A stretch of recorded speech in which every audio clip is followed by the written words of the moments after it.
This is Mind Your Business, and I'm your host, Bob Burnett. I'm a Bitcoin evangelist, former chief technology officer for the personal computer company Gateway, and the founder of Barefoot Mining, a Bitcoin mining company. On Mind Your Business, I have conversations with some of the brightest and most innovative people across the Bitcoin ecosystem, and I explore and contrast the unique perspectives we might have on Bitcoin, economics, business, and life. Today, I welcome Dennis Porter. Dennis followed a winding path to arrive in the Bitcoin community and is now the co-founder of the Satoshi Action Fund. He's using his life experience and passion to fight for Bitcoin and Bitcoin mining inside the US political infrastructure. Let's drop in now on my conversation with Dennis. All right, welcome, Dennis. Great to have you on our Mind Your Business show.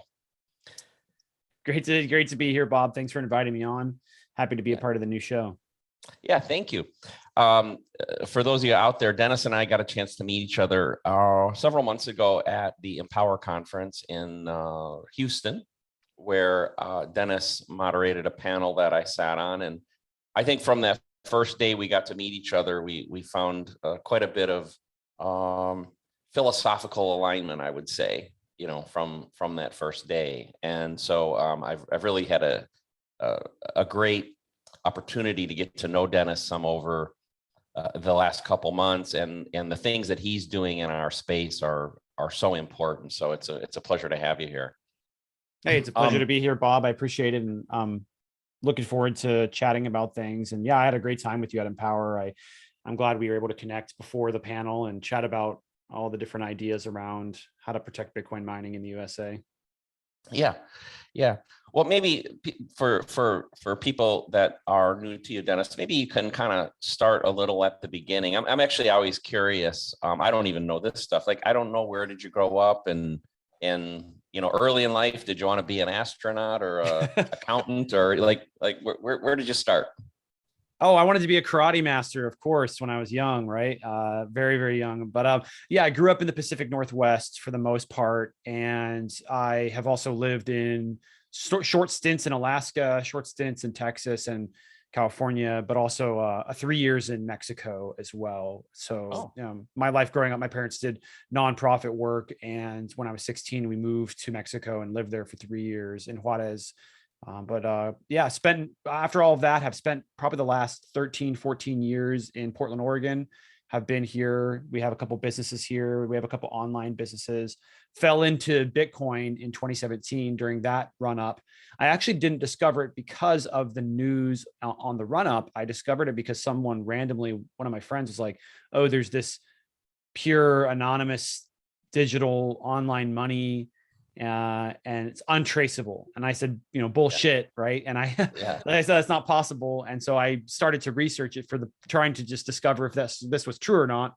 And come to find out it wasn't true, right? Because it's not fully anonymous. I mean, obviously it's got some privacy functionality, but it's not fully anonymous. But after I took the time to really dig in and understand whether it was or wasn't anonymous, I started to become interested in other components of Bitcoin. In particular, I became very fascinated initially with the ability to bank the unbanked. I was listening a lot to Andreas Antonopoulos.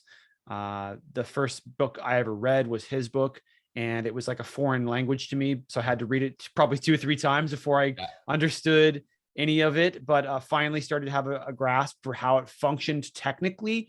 Although I'm not a technical person, I am, I dropped out of high school, got my GED, and I dropped out of college, tried to do that too, and dropped out of that too. So I'm not a book smart guy. I'm learn it, yourself and figure it out as you go kind of guy.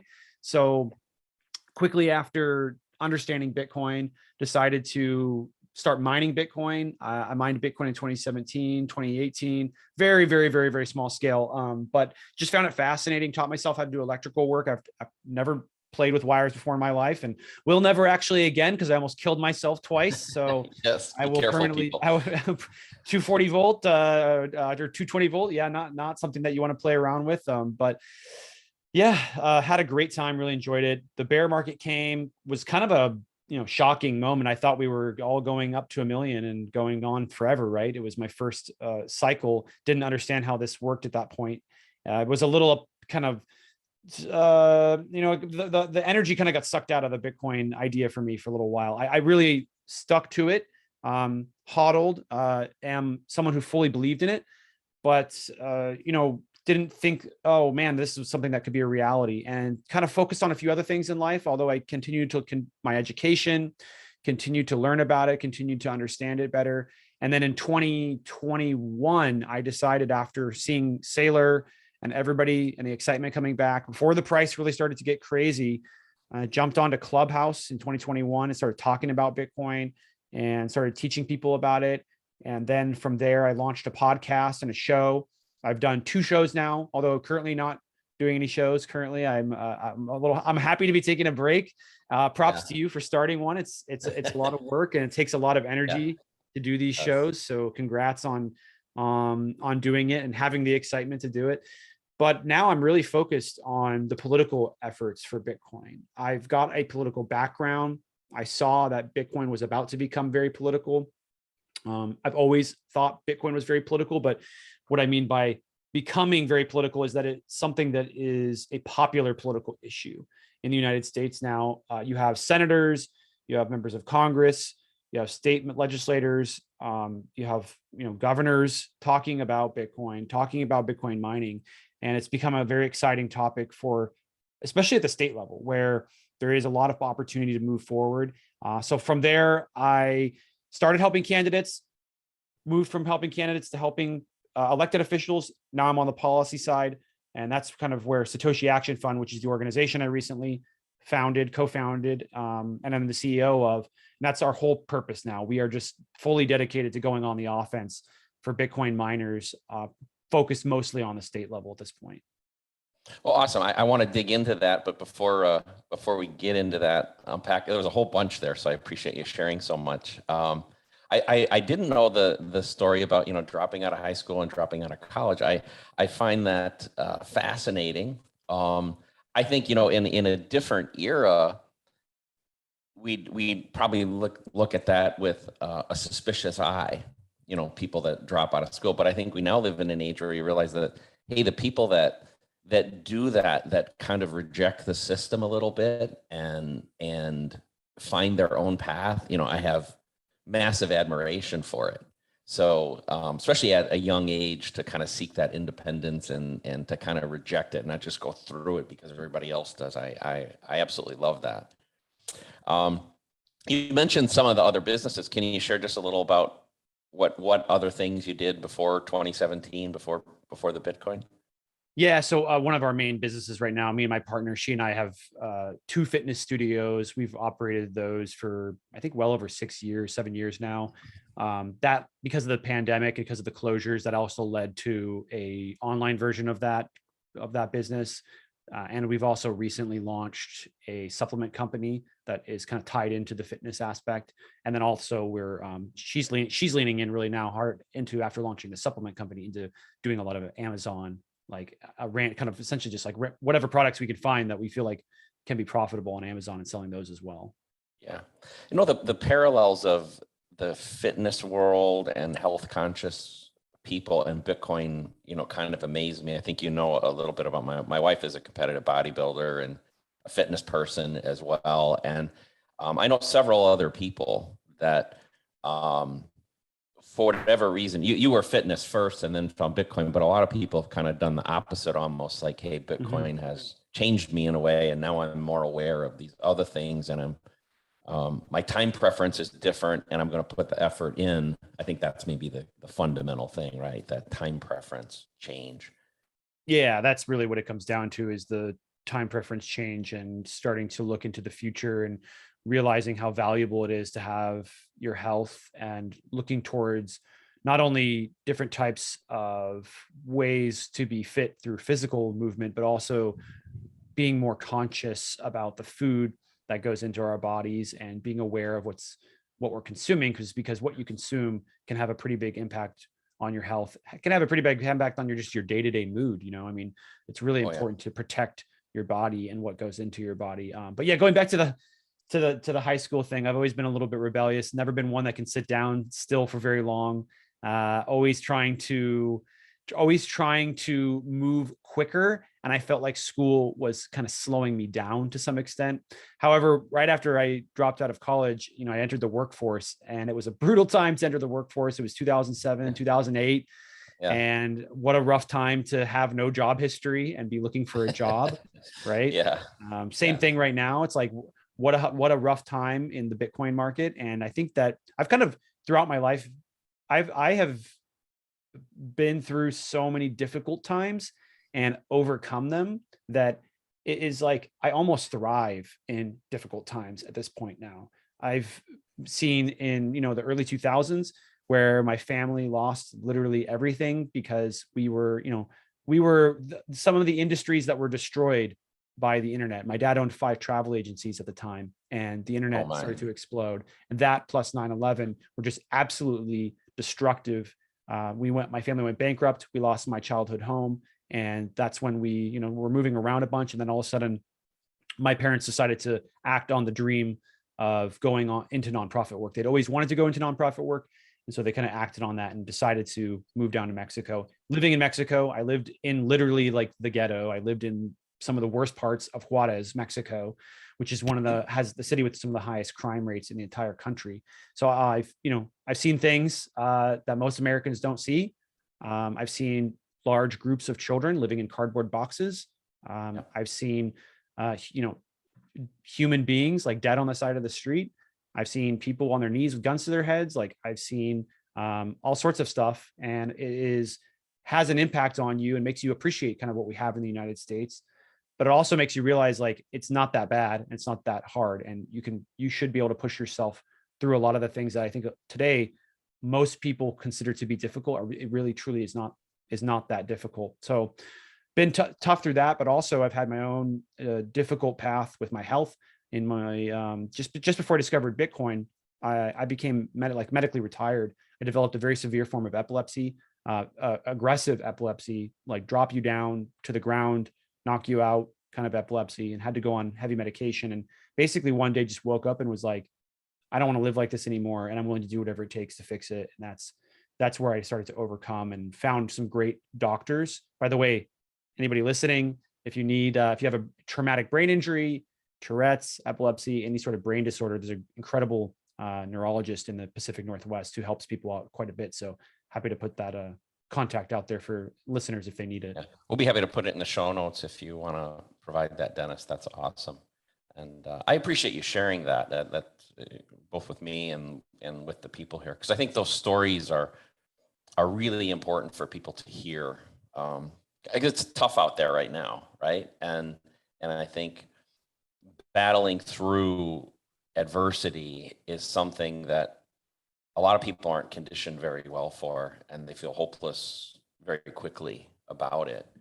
I've had the chance to spend a lot of time in the second and third world myself, just like you mentioned in Juarez, and I can say that a lot of my ability to grasp the importance of Bitcoin comes from that experience, because I sometimes when I'm speaking, especially to groups here in the West, I'll often say, especially if they're newbie kind of groups, I'll say, you're going to have the hardest time understanding this, because you've basically been blinded by your position in a first world country, in a first world economy, a first world financial system.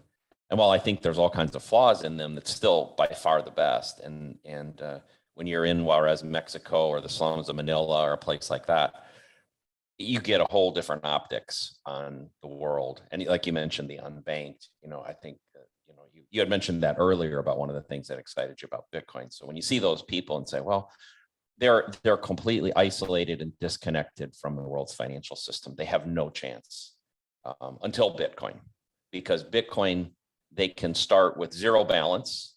They just need a number, right? Anybody is capable of having a number, and that number is your Bitcoin address. And from that point, you can go dig a hole for somebody, and they can pay you in Bitcoin, and now you have money and that you are the bearer of, and you can spend or hodl or whatever you want, but you're connected to the rest of the world. And I think that's the importance of that cannot be minimized.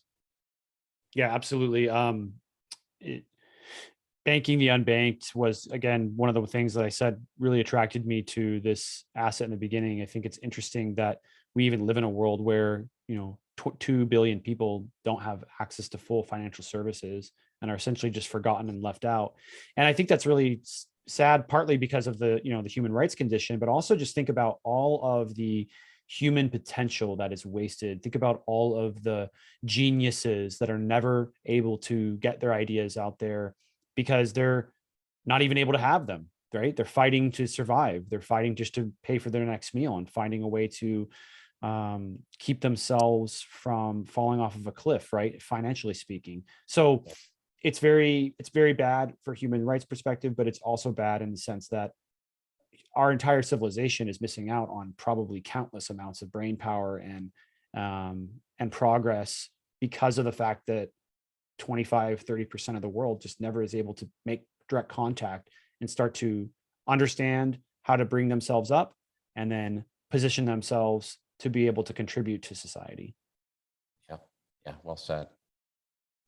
One other thing you mentioned, or actually a person that you mentioned, that I think doesn't get enough credit, was Andreas Antonopoulos, because you and I are basically the same class. I'm the class of 2017 as well in the Bitcoin world, and he was a massive part of my indoctrination, I would say, that for me, primarily through his videos, just watching all those early videos of his and understanding what Bitcoin was and the relevance of it and its immutability and all those sorts of things. And I think obviously he's also been supportive of Ethereum and primarily Ethereum. He's been supportive and kind of voiced it. And I think the Bitcoin community has kind of muted him to a certain degree.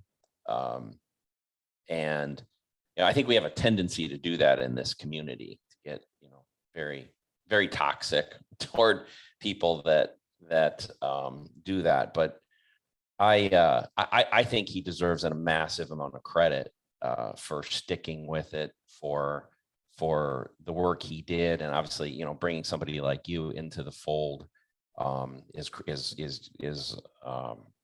a huge credit. He it's kind of like when you ever see those coaching trees, the NFL coaching trees. Like there's all these guys worked for Bill Parcells or Bill Walsh, and then they became head coaches, and then other people became head coaches. Kind of the same thing. I think you can put Andreas Antonopoulos at the top of the coaching tree for a whole bunch of people. Yeah, absolutely. I mean, it's kind of the same thing can be said about Saylor, right?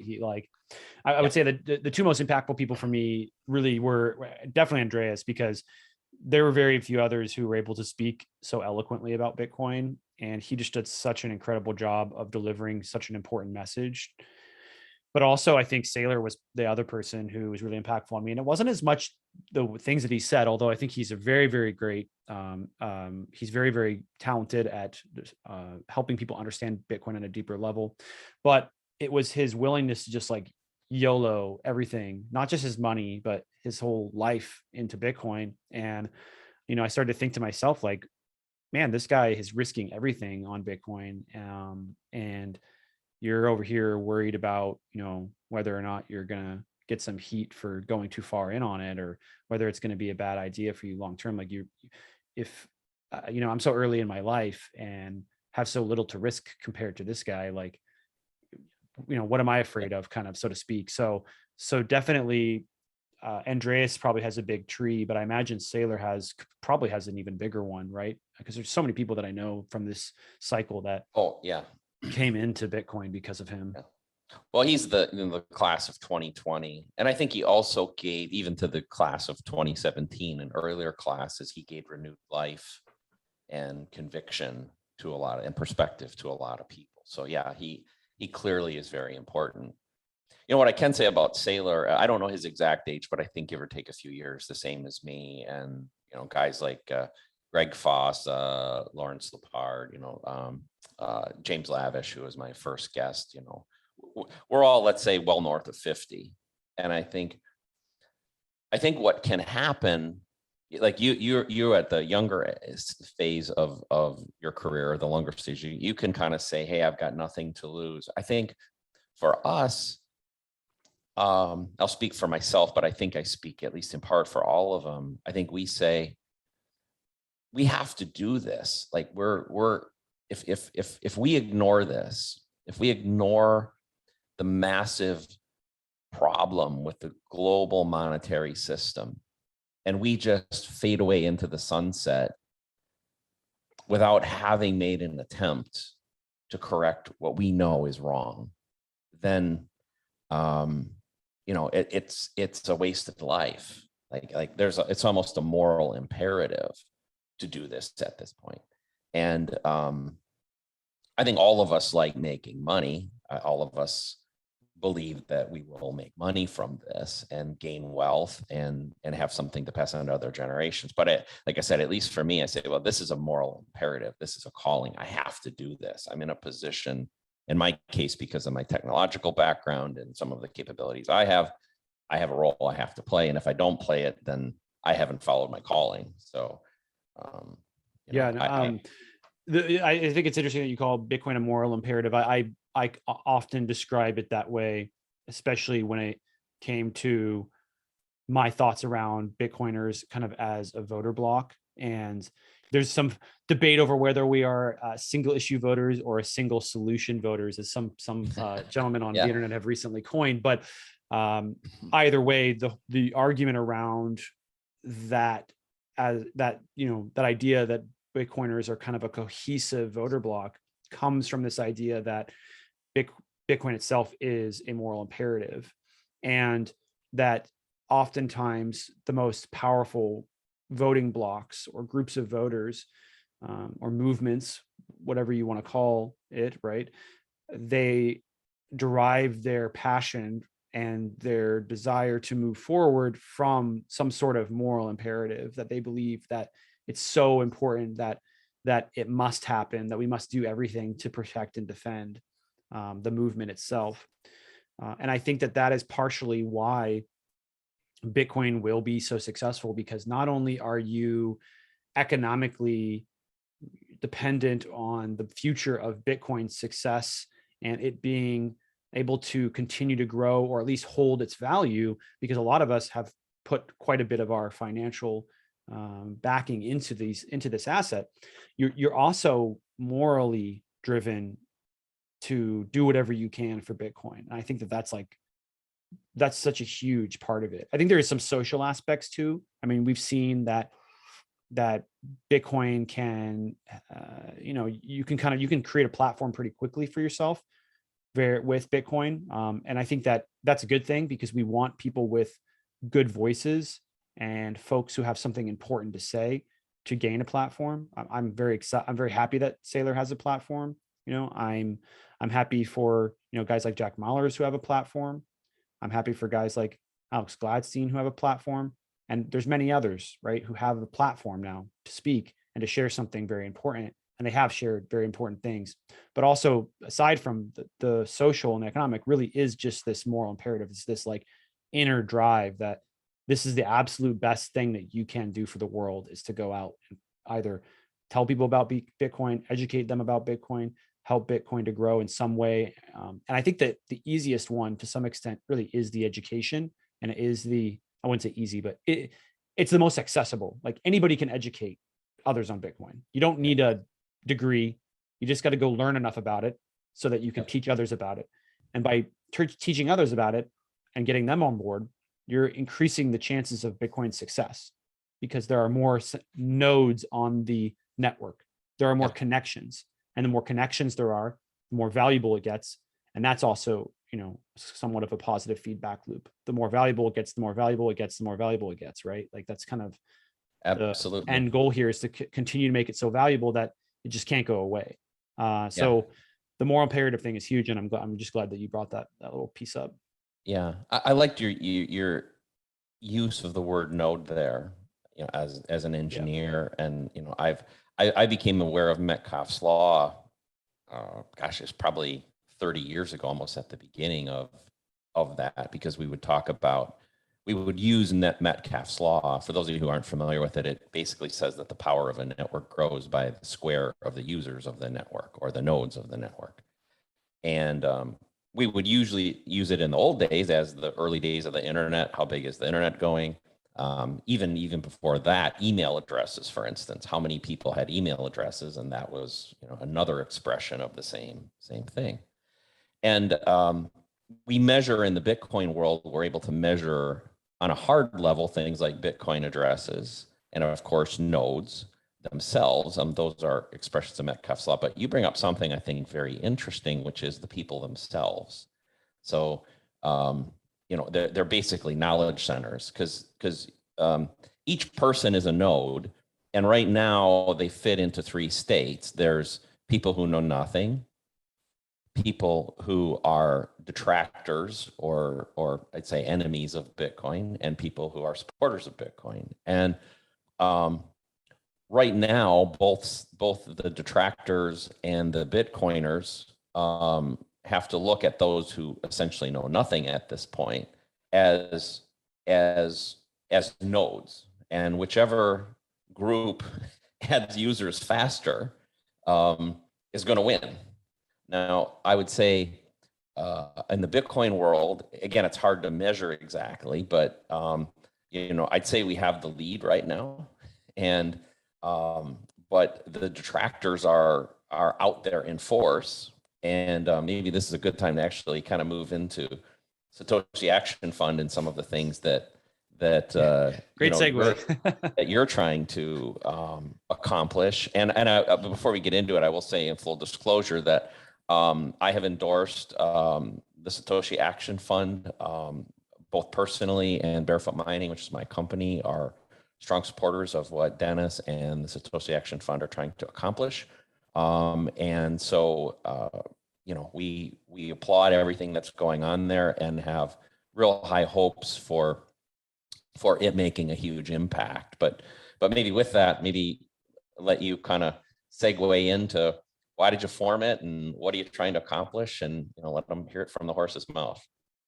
Yeah, absolutely. And just the last comment on the nodes there, it's just like the greatest part about Bitcoin is it's like when you get full in and you start to educate others and make those connections, it's like, you're building the connectivity of your own node by getting others on board and by building relationships. And also just want to say, thank you for your support of what I'm doing with Satoshi Action Fund. It is going to require the support and the help of a lot of folks in the space. I've reached out to a lot of different people to get help. I've built, I'm pretty proud of what I've built so far, but there's a lot of work yet to be done.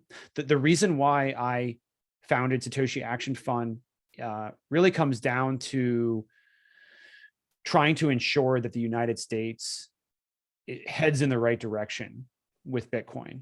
That was what incentivized me over a year ago to start getting involved in elections. I just woke up one day and realized moving to El Salvador is a fantasy for me, right? I don't want, unless I'm forced, of course, right? Which is kind of what I'm trying to avoid.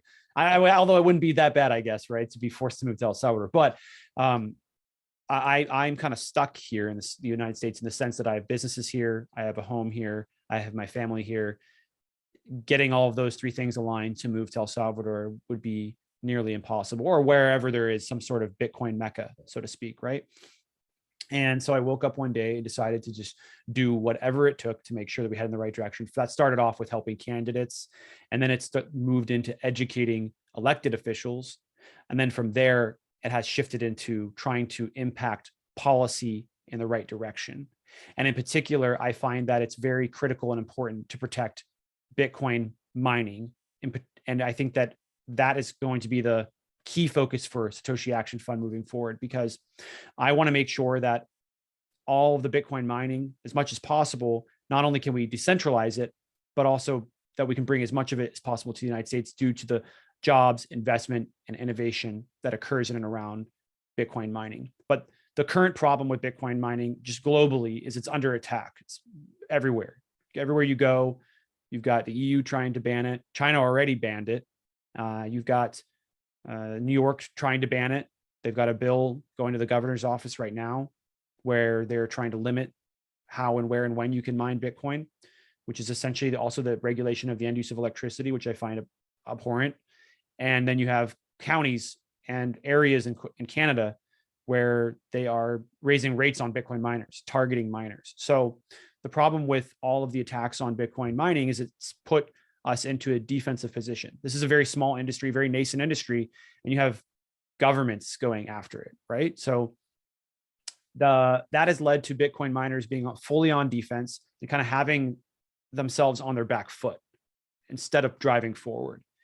And I think that it's time to start going on offense for Bitcoin mining. And that's why I founded Satoshi Action Fund, was to go on offense for Bitcoin miners and start counterattacking. The analogy I always give is, if you're playing a game of soccer and you're just guarding the goal the whole time, you're never going to score a single point. So you're never going to win a match. And given enough time, you're going to be a 0 wins team, right? You're going to be at the bottom of the league. And so that's kind of where Bitcoin mining is currently headed from my perspective. And I think that we need to start going on a counterattack and realize that, yes, these attacks are coming. Yes, they are kind of, they are very aggressive, but there are so many opportunities to score points and win. And in the United States in particular, you have 50 states, right? And you have some states over here, New York, Washington moved the wrong direction. There's a couple smaller areas, smaller counties in like Idaho that are moving the wrong direction. And then over here, you have states like Texas and Wyoming that want to adopt Bitcoin and Bitcoin mining. But there's this huge area in the middle of states that haven't made their mind up. They're not on the pro Bitcoin or anti Bitcoin side. They're just in the middle, like we spoke about earlier with the nodes. So what we want to do is go on the offense by educating policymakers and regulators on the benefits of Bitcoin mining, and then lobby for effective policy to help attract Bitcoin miners to their states. And this is critical because if we're doing two things at once with the education, one, we're potentially getting people on our side, and we're also going to most likely stop attacks on Bitcoin mining that are derived from a misunderstanding of how this nascent tech infrastructure operates and why it exists and what it's trying to accomplish. There's so many benefits around Bitcoin mining. And here's the thing, the greatest part about Bitcoin mining and trying to talk to policymakers about it is I don't even have to explain to them what Bitcoin is. I don't have to explain to them why Bitcoin is important and why this isn't the money that they need to adopt, which, going back to the conversation earlier around talking to people in the first world, like, why does Bitcoin matter? It doesn't fully click for them because they live in an environment where they have fairly decent money compared to a lot of these other countries, these second and third world countries, these developing nations. So I go in and I say, listen, Bitcoin mining brings jobs, it brings investment, it brings innovation, and it also helps to enhance the grid, helps to fix a lot of the problems in the grid that are created predominantly by renewable energy assets. And in that it fixes some of the problems created by renewable energy assets, it also is beloved by not only Republicans for the pro-energy, pro-job stuff, but you can even get a lot of Democrats on board too, who are really interested in trying to help figure out figure out the problems that are created by renewable energy assets. And Bitcoin mining can kind of come in and it serves a purpose to help fix some of those problems. So there's broad interest in Bitcoin mining as long as you can get in and you can educate early, because once someone's off to the wrong side, it's very difficult to get them to get back on. But yeah, very excited about what we're doing. Thank you for your endorsement of the organization. And we're really looking forward to doing a lot of work. I could get into some of the work we're doing, the partnerships we've made with you as well, if you're interested. Yeah, but I would like to get there. But before we do, let's reverse a little bit, because there was a lot in what you just went through. I will go back to the nodes a little bit. I think you're absolutely right. While theoretically possible, you can take somebody who's very anti-Bitcoin and flip them. That's possible, sure. But it's a lot of work. I mean, the work required to take that person and uncondition them to explain to them that their truth was a lie is very difficult. And most of those lies center around energy, which we'll talk about a little bit here, I think. Money laundering, a lot of those sort of FUD sort of things, and also a belief that maybe there's better ways to do it.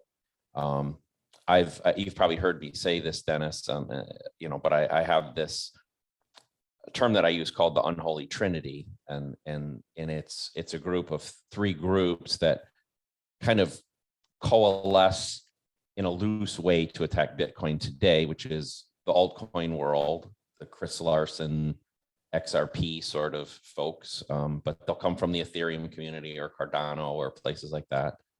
The environmental activism groups who feel that Bitcoin's going to boil the oceans and throw all this carbon consumption in, and then the central banks, the treasury departments and the central banks and the big government people, who I think realize that if they lose the ability to print money, that they're in deep trouble, that their whole agenda and their power base goes away.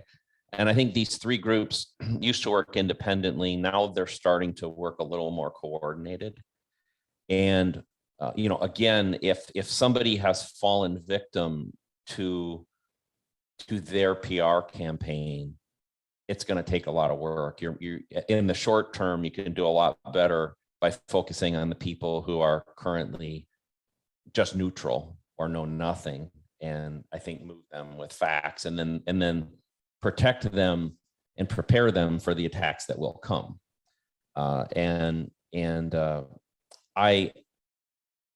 feel it's a shame that we're in that state, but it seems to be the way of the world today, right? That you take any sort of controversial issue, and we won't flow into the other ones, but whether it's vaccines or mask mandates or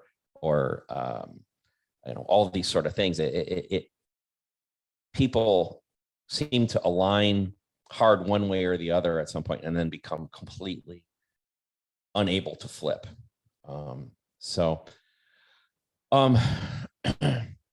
When you look at the FUD, what do you think is kind of the lead FUD that we're fighting? What do you, when you're out there?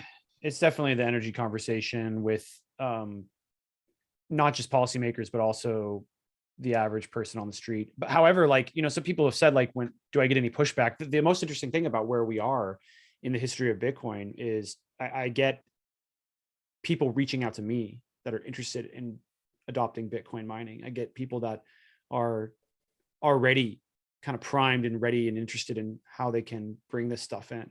So I don't interact with very many people in my work that are opposed to Bitcoin mining, and I don't associate with very many people that are opposed to Bitcoin or Bitcoin mining, but that is arguably the largest FUD that we face today. I think the next FUD after that will be control. Currently, the environment card is the easiest one to play. Energy consumption, bad. Bitcoin mining uses lots of energy consumption. Bitcoin mining is bad, right? So it's very it's a simple message to tell people. And I think that they're going to keep playing that card. And unfortunately, for the folks that are trying to play that card, it is not going to work. I think they're going to lose that battle just purely for the fact that Bitcoin mining is so good for the environment, and is so good for trying to help clean our energy up and help to improve our grids and it solves all the problems, a lot of the problems that renewable energy assets create. So renewable energy in particular, it is an intermittent source of energy, right? And the grid itself is something that doesn't like intermittent energy. It likes consistency. Our grid in the United States runs at 60 hertz. In Europe, it's 50 hertz. And this is a number that measures the frequency of the grid, and it is something that needs to be maintained at all times. In the past, we would just wind up or down dependent on demand, and we were able to predict demand very accurately. But now the grid and grid operators, they have to actually predict supply, which is something that hasn't really had to occur as much until the advancements of recent, renewable energy assets being added to the grid. And this is a problem because it can be very difficult to predict supply. And so you have to respond to that supply, or you have to find, if either take some supply off, right, through curtailing, or you have to add some back on because there's not enough, because solar only produces energy in the middle of the day and wind only produces energy when there's wind blowing, which is not always. Right.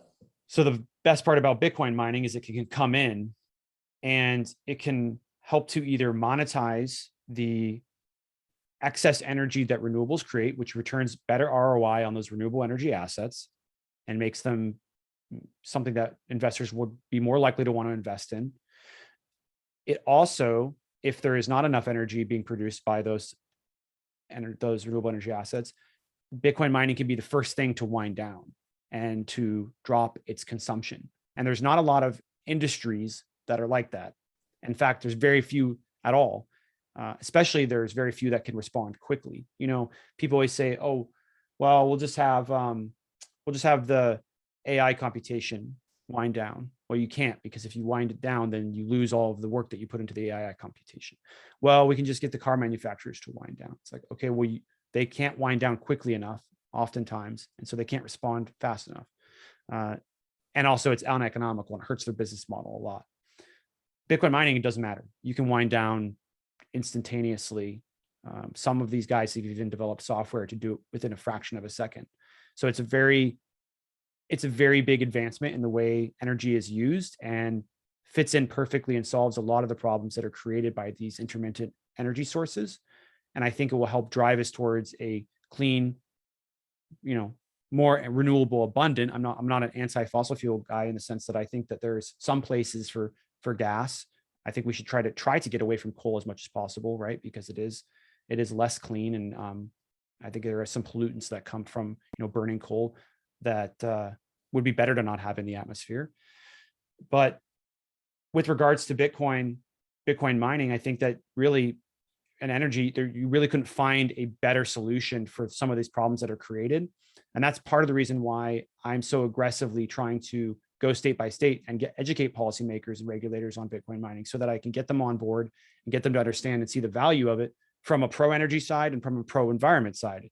You have this industry that is both at the same time, and that's rare. You don't see things like that very often. I don't think I've ever seen anything. I don't know the whole world yet, but I haven't seen an industry that is pro environment and pro energy simultaneously. Usually they're either driven by one or the other, right? Renewable energy was originally driven as an environment-based solution to a carbon energy problem. And so this now aligns the incentives. Bitcoin mining now aligns the incentives of those that are in the environmental camp with those that are in the pro energy camp, who might be concerned about the environment, but it's not something that they are spending all their waking hours trying to solve, right? Yeah. I think there's often a misnomer of Bitcoiners or business people, this goes back a long time, of being completely immune. Maybe that's the wrong word, but that they don't even care about the environment, that it's just, they're in it for the money, and that's it. And it's actually exactly the opposite.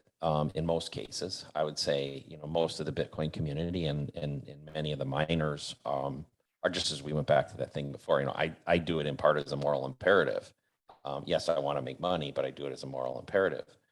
A lot of times you'll hear people talk about ESG and, environmental, social, and governance. And it seems like the focus is always on the E, and the S and the G get ignored a lot. And Bitcoin does an awful lot on the S and the G.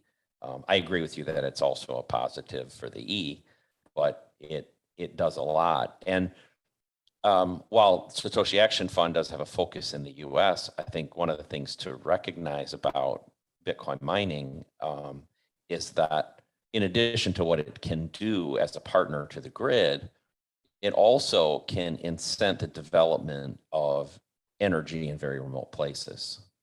And so if you have, we mentioned El Salvador, and I've been there twice in the last year looking at potential mining operations there. You can go to a fairly remote spot there where there is an energy resource, whether that's hydro or wind or geothermal, whatever. And a company like mine could go in and say, hey, we'll put a small mining operation in this place where there's no energy production or very poor energy availability. We can bring business to this area.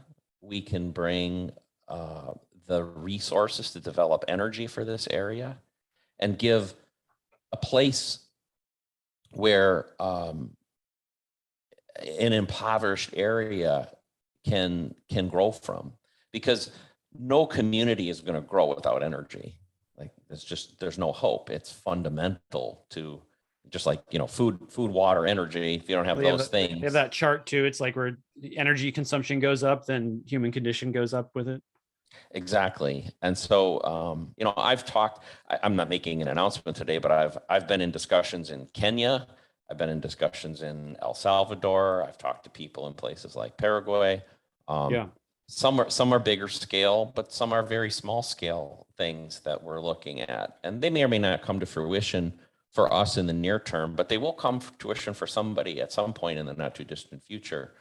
And we like to say as miners, we're probably the first business in the world where we can go to the energy. And there's a lot of unique things. Like you said, Bitcoin can turn on and off without any long-term damage to our business. We can also move to where the energy is. And I think that's a massively powerful thing. So, but again, this messaging, kind of come back to Satoshi Action Fund, I think is important. The messaging is very important. And making sure that the people, especially like you said, at the state and local level, their importance is huge. What we say, we operate sites in several places across the country. But what we say is rule one is jurisdictional acceptance. So if we're going to consider a site, the first in the flow chart of the funnel of whether or not an opportunity makes sense, the first is jurisdictional acceptance. Are we at regulatory risk? First question in that. And then the second question in that is, are we welcome? It's like, we don't want to go to a place where the community doesn't want us. I don't want to try to hire people and be that employer that the employees are embarrassed to tell their friends where they work. And there are places in the country and in the world where if you worked for a Bitcoin miner, you wouldn't be thought of in a positive light. And so I don't want to be there. I don't want my employees to have to go through that. Especially because, as you said, I can go to Texas, I can go to Wyoming, I can go to South Dakota. There are several places that are very welcoming already. Yeah, absolutely. And I think that that's too bad. I haven't heard that story before, where there's people that have been embarrassed to, say that they work at the Bitcoin mine, because these are just data centers and they're doing incredible work to help secure one of the most important forms of money, one of the most important movements, right? In human history. And so people should be proud to work at a mine. I remember when I went to visit the Riot facility, the Whinstone Riot facility down in Texas.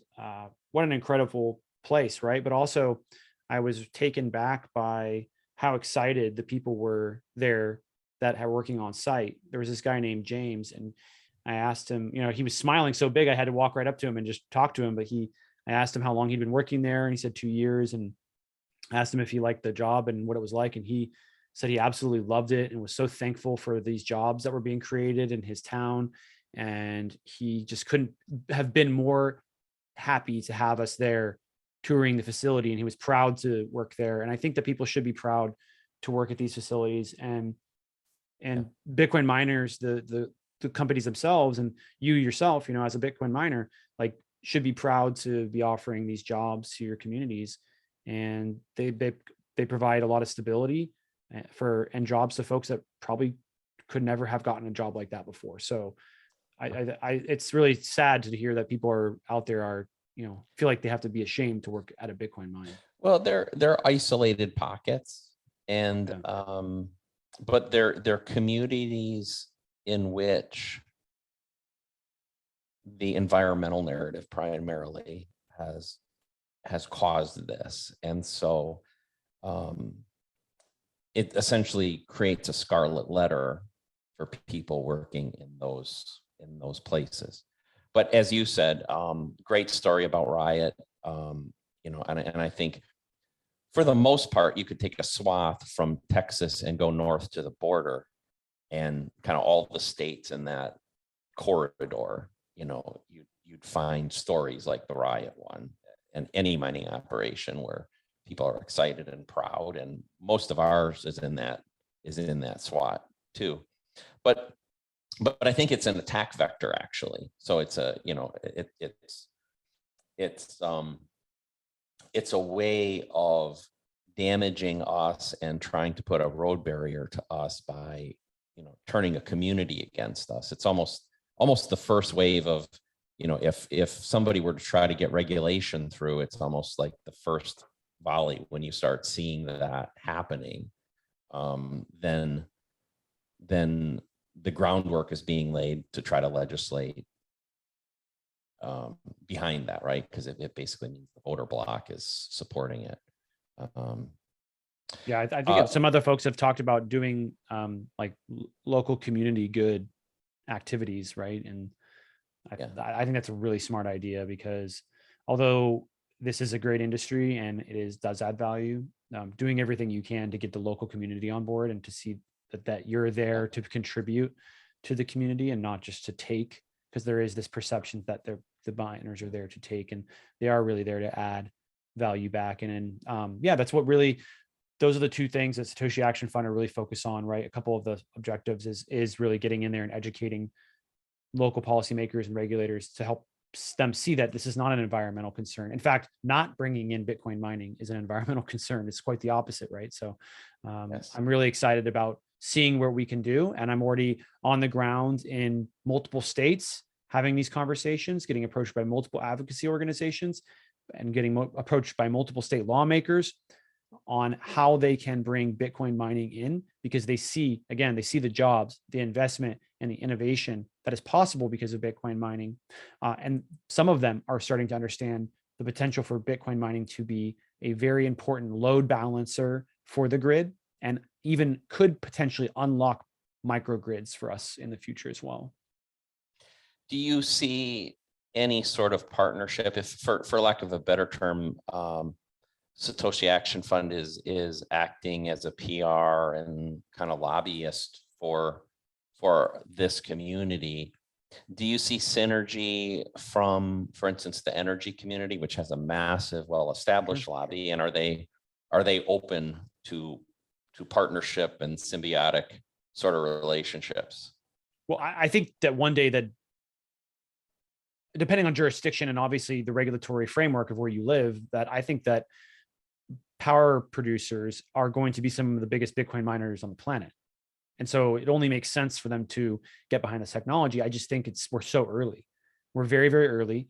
These companies are very risk averse, and they don't want to adopt new technology. So I'm sure there'll be a period where it takes time, but eventually, yes, I think that this is kind of my goal, right? Is like, I want to get as many people on board to protect Bitcoin. That includes power companies, that includes energy companies protecting Bitcoin. It also includes the environmental camp, right? These guys are very aggressive on the internet, just like Bitcoiners are. We're really out there pushing the narrative all the time and trying to get people to understand the importance of it.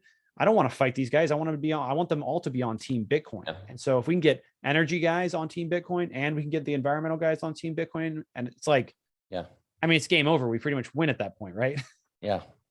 Well, it's interesting you say that, because I think for me personally, when I mentioned the unholy trinity, and I think the environmental activism groups are probably the ones where I have the most common interest.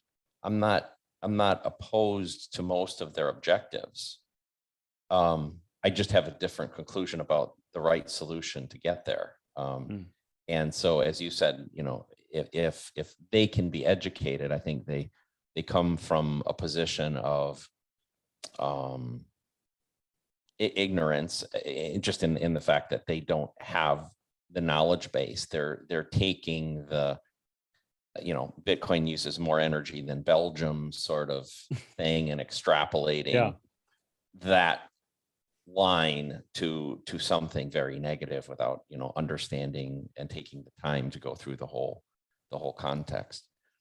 An interesting thing happened. I think it was 2 weeks ago. There was a Supreme Court ruling on it was the state of West Virginia, basically against the EPA, and whether or not the EPA could essentially force them in a certain energy direction.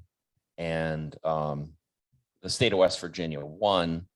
I followed that semi closely, and I felt it was a very important stake in the ground about states' rights and the ability of a state to control its own energy future.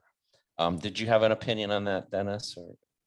Yeah, no, I was glad to see the way the ruling came down, because it does have ramifications for Bitcoin mining and energy broadly. And I'm also a big believer in states' rights. I think we need to get back to the model that was created by the founders, which is that states are sovereign and that they are the laboratory of democracy, and we need to be letting these individual states operate and then take the best ideas from them and let them proliferate across the country.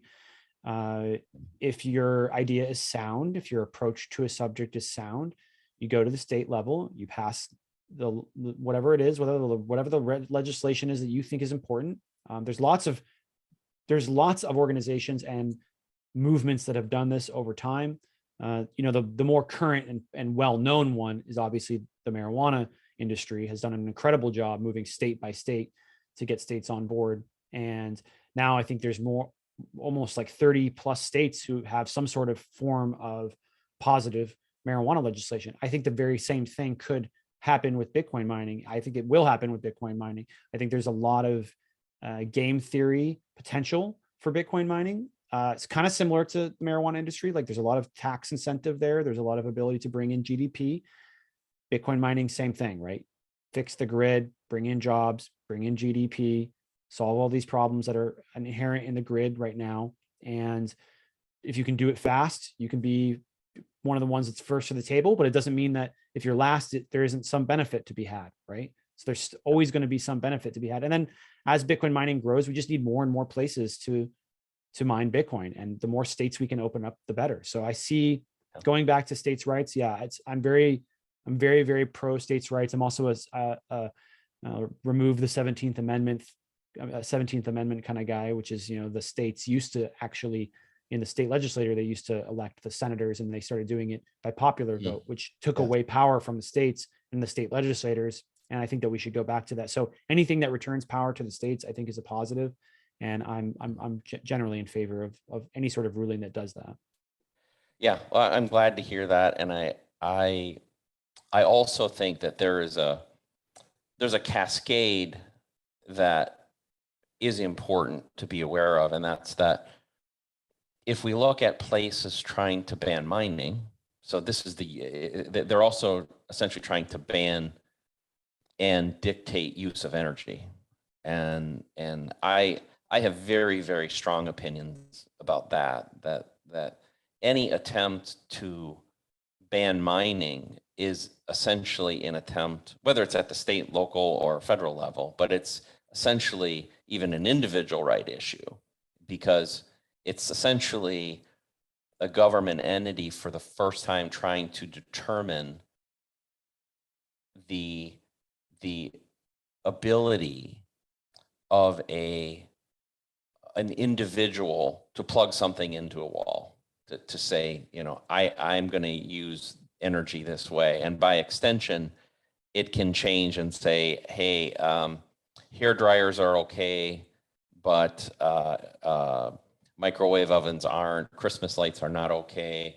It's a very slippery slope. And the same thing, by the way, with software, because proof of work is really just using energy and computing power to run a piece of software and connect into a network. So trying to make something like that illegal is again analogous to saying Excel is illegal, but PowerPoint isn't. Those are insane things, but they're the slippery slope that worry me if we go down that path. Yeah. I think that there's a couple things that are really important there. One is that, this is just code, this is software, but also this idea that you can, which is stemming for a little bit from New York right now, that you can kind of regulate the end use of electricity. I was very fearful and am very fearful that the EPA will try to find a way to regulate the end use of electricity and tell you where and when and how you can use it and what type of computation it can be used for at what time. I think the EPA ruling with was it Kentucky? Or is it West Virginia? West Virginia was the recent one. Yeah. The West Virginia ruling was really important to kind of push back on the EPA's ability to do that. But I think at the end of the day, given the right political willpower, and they'll try to find an angle to try to come in and regulate the end use of electricity. And in fact, Satoshi Action Fund, one of the model pieces of legislation that we are building, is a way for states to start putting in law that they will not allow their state to regulate the end use of electricity. Very much just kind of flying in the face of what New York is doing. Yeah, I think that's massive. Maybe as important as anything, because it's fun. It's a fundamental layer sort of thing, right? And by the way, in the long term, my vision is that while mining has been moving toward what I often refer to as the elephants, that it will migrate back toward the rabbits, which are the small individual miners that will reach a point, it may be a couple decades from now, but where, individuals in their homes will all be running, a small miner node, much in the original vision of Satoshi. Yes. And there'll still be, medium and big size farms out there, but a whole bunch of the network will return to being that way. And we need to preserve that right, because the long-term integrity of the network and security of the network is greatest if that's the case. That's a long-term, long-range goal of Satoshi Action Fund, is to decentralize Bitcoin mining. And there's a three-pronged approach to that decentralization. One is we want to decentralize Bitcoin mining across the states in the United States. We are a US-based advocacy organization. I think the work that we do will quickly start to be duplicated in other countries, but the United States is one of the easiest places, if you have a political movement, to kind of help get that started, get that going. So we are planning to decentralize across the states.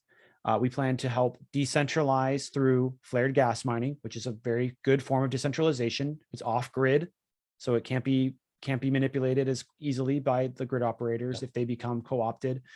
And there's thousands of potential sites, but I think probably more than thousands. Probably it's in the hundreds of thousands of sites out there. For sure. In the United States. There's 4,000 like orphaned oil wells in Louisiana alone. So that's 4,000 potential sites. Obviously, not all of those are economical, but the third one is a long-range goal of trying to decentralize Bitcoin mining through at-home mining itself. And the way that we see this possible is not just as a, hey, we're doing this for the cause. We have to find a way to make this economical. The big miners don't do it for the cause. They're not just out there hauling away. They have to make some money to survive. The medium miners too, they might be doing it a little bit more for the cause, but if you're losing money, you're probably not, keeping your machines on. Won't do it for long. They're not doing it for long when it's negative power. When you're losing money on your Bitcoin, it's better just to buy it at that point. It's at scale. It's very difficult to do anything without some sort of economic incentive. And the same thing could be said at home mining. So what a long range goal could be is to get software developed and connect it to the utilities or connect it to the power companies and allow people to buy lower end gen sets, so low capex, and have them installed. And then the utility or some sort of software can kind of essentially turn signal up and down, and then let the home miner decide, hey, I'm gonna turn on right now because power is really, really cheap, and I can get I can actually mine with this lower efficiency older gen set. So I think that that's a potential future, and I think that that's also a way that microgrids will be built out as well. Yeah, yeah. I think what you'll see is the complexion of mining change, much like the personal computer industry, which I think I came from. In 1986, when I designed my first computer, it was very hard to use. Only people who were engineers used them, or people that went through essentially pretty extensive training. It was all command line prompted stuff, and the software application software sucked. But fast forward 10 years later, and we had versions of Windows and GUIs and things like that, and the world started adapting. And we're still in that first phase in terms of miners. They're cantankerous, they're hard to configure, they're hard to get going. That will change. That will become very, very easy. I would say in the second half of this decade, it'll be very easy. And so a person with next to no knowledge will be able to essentially just plug one in and plug in a couple pieces of information and be done, and never have to work with it again. I know that you have some time constraints, Dennis. I want to respect that. I had two other things I was hoping to do with the time we had left. One was, you had mentioned some partnerships. So, I want to give you a chance to maybe talk about the partnerships with Satoshi Action Fund, and also any specifics that you can talk to about specific things going on at the state, local, or even federal level that you wanted to make people aware of. Yeah, we're really excited about the direction that Satoshi Action Fund is headed in. We have been building relationships with other state advocacy organizations and other, I would say, like trade groups. And so we are building relationships and developing partnerships with, U.S. Blockchain Council, but also the Texas Blockchain Council, which is very popular with Lee Bratcher. We also are building and developing relationships with Perry Ann Boring over at the Digital Chamber. They're doing very good work, and very excited about everything that's happening with their organization over there. I think that some of what we do here at Satoshi Action Fund, which is done at the state level, can be duplicated at the federal level. We're also involved with the development of a Bitcoin mining documentary. So we're very excited about trying to push that forward. It's called Dirty Coin. It's kind of like a play on the word itself, and to try to kind of get some clickbait going there.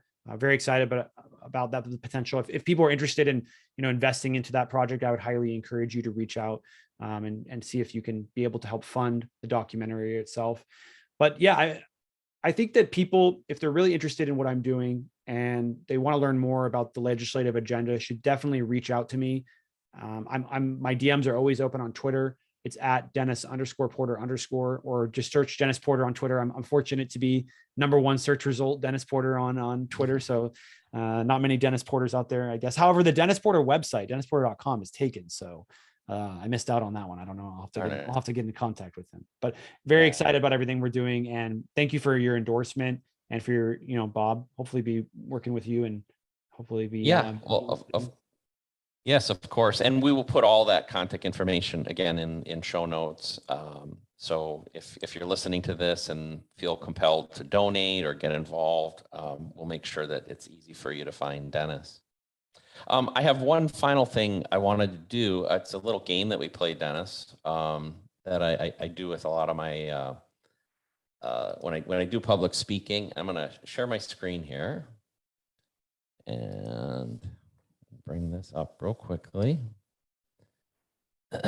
And so it's a game I play. It's called, it's for fun, but it's called Corrupt or Incompetent. And love it. And we're going to play a couple little video clips, or put a little news article up. And you do not have to declare any person or objective as corrupt or incompetent, but just love to get your reaction to this. And this kind of goes back to the FUD a little bit, frankly. These are all kind of people and objectives from here. So we're going to start with our friend Janet Yellen, and a quote, a little video clip from about a year ago.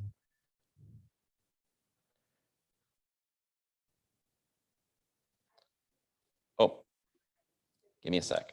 Sorry, audio was muted there. Try that Yeah, again. you got to share the audio. There you go. Widely used as a transaction mechanism. To the extent it's used, I fear it's often for illicit finance. It's an extremely inefficient way of conducting transactions, and the amount of energy that's consumed in processing those transactions is staggering. So, any thoughts about Janet Yellen? And I'll go with incompetent on this one. I just think it's a fun, the people just don't, it's hard to understand because you see energy consumption and then you see transaction amount, and then it seems like an easy, Yeah. they can jump to conclusions easily. So I'll go with incompetent for that one. All right, excellent. Although she is corrupt on other things, but just that one in particular. We'll stick to this one. Okay, so her compatriot across the Atlantic.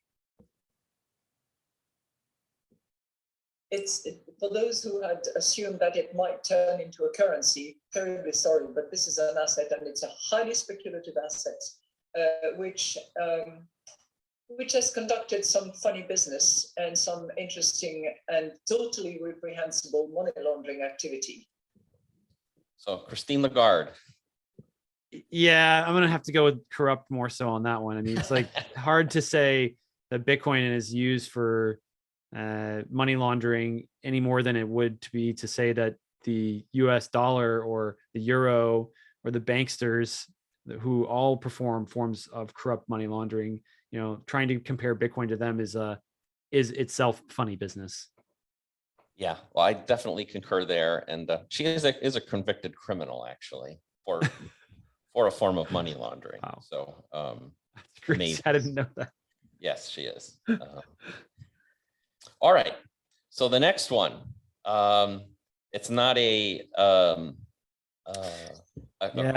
but it's the state of Washington, and for those of you who are listening only, the headline here is Bitcoin miners in Washington will have to pay 29% more for their electricity, and it's a tariff on electric bills for Bitcoin miners. Yeah, it's full incompetence at this point. Washington State just shooting itself in the foot, was at one point one of the best places to mine Bitcoin and has since scared all the miners off. This is Chelan County, so that's just a specific county in Washington State, but it doesn't take much to associate it broadly with just everything that's going on there in Washington.